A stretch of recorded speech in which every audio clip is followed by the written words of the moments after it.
எல்லாருக்கும் வணக்கம்.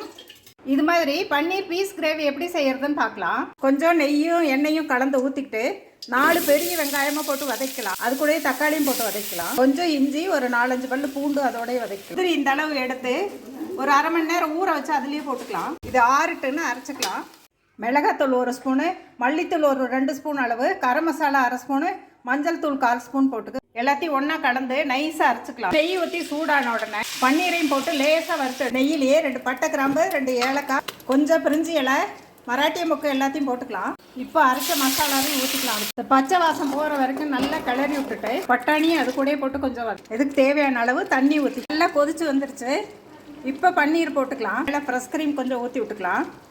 கஸ்தூரி மேத்தி கொஞ்சம் தூவி போட்டு கடைசியாக கொஞ்சம் குடமிளகாய், பெரிய வெங்காயம் இது மாதிரி பீஸ் பண்ணி நறுக்கி மேலே போட்டுவிட்டு அந்த சூடோட மூடி வச்சிட்டோம்னா ஒரு 1/2 ஸ்பூன் சர்க்கரை.